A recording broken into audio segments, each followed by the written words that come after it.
أعوذ بالله من الشيطان اللعين الرجيم بسم الله الرحمن الرحيم الحمد لله رب العالمين والصلاة والسلام على رسوله الكريم وعلى أهل بيته الطيبين الطاهرين المعصومين أما بعد بسم الله الرحمن الرحيم شهر رمضان الذي أنزل فيه القرآن هدى للناس وبينات من الهدى والفرقان.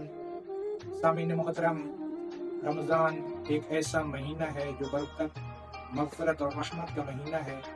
اگر اس مہینے میں قرآن کا ذکر نہ کیا جائے تو یہ اچھی بات نہیں ہوگی۔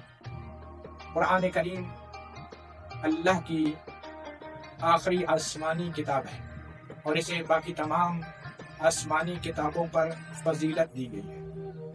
قرآن کریم رسول خدا پر نازل ہوا اور بعض روایات میں ملتا ہے کہ قرآن رمضان کے مہینے میں ہی نازل ہوا۔ قرآن رمضان کی شبہ قدر میں رسول خدا کے قلب مطہر پر نازل ہوا، لہذا قرآن کا تذکرہ اس مہینے میں کرنا بہت اہمیت کا حامل ہے۔ مسلمانوں کا عقیدہ ہے کہ قرآن خدا کا کلام ہے جسے فرشتے وحی جبرائیل کے ذریعے حضرت محمد پر نازل کیا گیا۔ مسلمان قرآن کے الفاظ اور معانی دونوں کو خدا کی طرف سے نازل شدہ جانتے ہیں۔ یہ مسلمانوں کا عقیدہ ہے کہ فرشتے کے ذریعے قرآن رسول خدا کے قلب مطہر پر نازل ہوا اور اس کے الفاظ اور معانی سب اللہ کی طرف سے ہیں۔ پیغمبر اکرم کے زمانے میں قرآن کی آیات کو حیوانات کی کھال، کھجور کی شاخوں، کاغذ اور کپڑے پر لکھا گیا، جنہیں آپ کے بعد اکٹھا کیا گیا اور کتابی شکل دی گئی۔ قرآن میں اپنے نام ذکر ہوئے ہیں، وہ مشہور نام یہ ہیں: قرآن، فرقان، الکتاب۔ یہ قرآن کے نام جو قرآن میں ذکر ہوئے ہیں۔ قرآن کے مسلمانوں کے عقیدے کے مطابق 30 پارے ہیں اور 114 صورتیں ہیں۔ تعداد جو مشہور تعداد بتائی جاتی ہے وہ 6666 آیات ہیں، لیکن ان کی تعداد جو احادیث سے ملتی ہے یا جو شمار کی جاتی ہے وہ صحیح تعداد آیتوں کی تعداد 6236 آیات ہے۔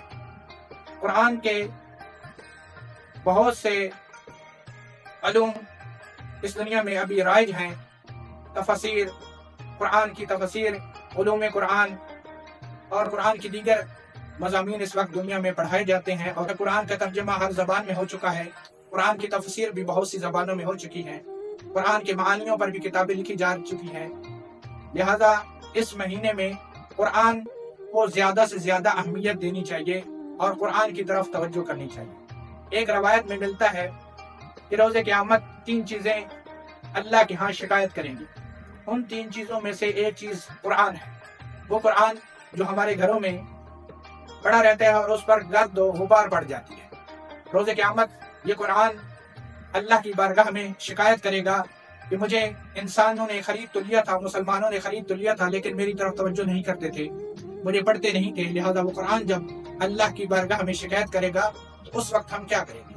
لہذا ہمیں قرآن کی اہمیت کو سمجھنا چاہیے، اس کو پڑھنا چاہیے اور اس کے مطالب اور مفہوم کو پڑھنا چاہیے کہ قرآن میں اللہ تعالی ہم سے کیا فرما رہا ہے اور کن باتوں سے ہمیں اللہ اس قرآن میں منع فرما رہا ہے اور کن باتوں کا ہمیں حکم دے رہا ہے کہ ان کو انجام دے۔ ما علینا الا البلاغ المبین۔ اللہم صلی علی محمد وآل محمد وعجل فرجہ۔